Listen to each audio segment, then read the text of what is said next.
مامۆستا کامەران کەریم دژی مجاهیدان بۆ کاتی مەدخەلی بووە هیچ بەڵگەی ناوێت هیچ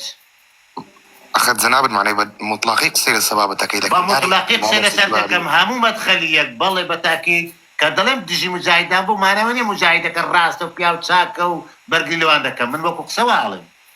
بڵێ وەڵا مامۆستا کامەران یان فلان کەسیش خراپە مەدخەلی بوو یان نەبوو ئەوە مهمە مدخلي بوو ئافرین مەدخەلی بوو نەک عەبدولەتیفی ئێستاش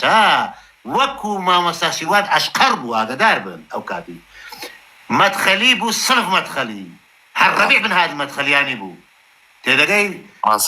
تواو ايوه هيز بلقي نايب لا بالرزم بلاي شلون ما تجي فكري جهادي بو ومجاهدان بو مبدئي وابو كابرا بلقي بو شيا كاكبر زمان كوارزي تناب تمكن معني ناكري كابرا مدخلي بو بريكا كويلا خلشي بقرداء دقاي بري فكرك ايه وها متوقسي بقرداء لا بالرزم ما موستا كاميرا كريم كمدخلي بو بالفعل مدخلي كي موكو ما مستاسيوان اشقريانيش بو نەکبرێ عەبدولەتیف ئێستا کراوەیە فەرقی زۆر زمانی خۆی هەر زۆر تەسکوشک بوون ئەم مەدخەلیانە بوو مامۆستاش بوو دەرس و دیراسی هەبووە بەڵێ بە تاکید خەڵکی دژایەتی فکرێ کرێ بە خەوارجی زانی نەوانەی باوەڕێن بە حکومی خوا و دژایەتی دەوڵەتی عیلمانیان کردەوە بە خەوارجی زانیوە و هەموو دەرس و دیراسەکانیشی بۆیە خەڵک لەو فکرێ سار بتەوە هیچ بەڵگەی ناوێ 100% کەس ناتوانین کاری بکات مەدخەلی وایە کاکە معناه هيد إنكاري تلاني أكيد معناه أو شيء كده خلص ساكنوا بلا بالتأكيد هم مدخلي كده واقعيته أمن أو هولدا زاباتو صار نبيو أو هولدا أو ديكا وباوري بيو مبدئيتي بس مبدأك يك دقة تودا توي بلي ما مستا كاميرا كريم وتي مدخليش بوا هر مجاهد بو هر علماني بكافر زاني من كردم هيج بلقيناوي كابرا توزي بير بكاتوا قصة كيمن يك بلقيناوي وجنابيشتو او كسي رخنش لمن قرتو كسي نان بياش بي خواردا تحدى بورها متنم قناعتان واقسة كيمن راستا بلقى تامدني واقع بين الشاهد هيوني وانا بلقى كمسيا مدخلي بعام مبدئيا واواني جهاد دكن بخوارج عند زانو صار عندك وخلق بعام مبدئيا تو هر مدخلي بوي لهر وڵاتی لە گەدام و دەستگا و ئاساییشە بینت باشە ئیشەکەی هیچ گومانی تێدانی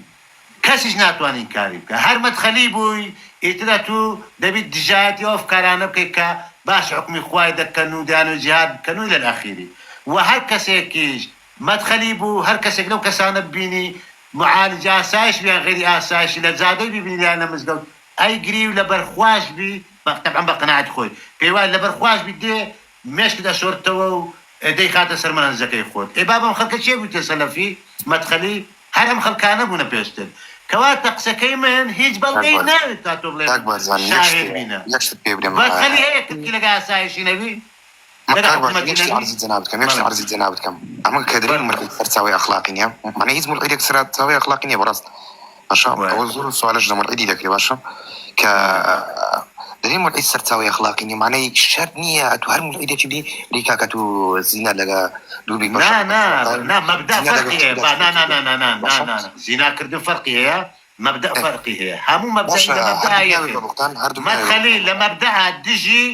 ديجي همو مجاهدك لمبدأ كاميرا لو سردم باتي إيش بكل جون معالج باتي بوجون خلق دسو أسايشي كرمان روي شو سوريا دي بيهنوا يا خويا هاي الهوليانة دا لقى كرك قسيانك كرم يان برام يان باوكي تشوفو جنيب مثل وهروها داود وروا ما قلنتي ما ورقت لها أساشي هيس كيشد نابي بلا وروا بعقلي وروا داد شو وعزلو شتانا بينو أمانة كأم كسيان ده هنا باتي ديدا ما مستكاملا تاوشين ما مستار كاميرا تاوشين معالج يعني غسل دماغي كاك الجهاد برويا حقيقة نية أمان أخويا رجل أمان ولي أمر منه جهاد وشيوي نبي تبقى آيات وحديث ولو كسي أكل بو أوي ترسي أوي نمي ذلك تربي لوي بكاتوا فكري جهاد وأمان النقد هم نيتا كردستان هم داك باو كسر عدكاو خل كسر عدكاو لتأمين ما مستا كاميرا تاوشي معالج بو لأساشي بارتي ما يكي زور أم خلق أهاتوا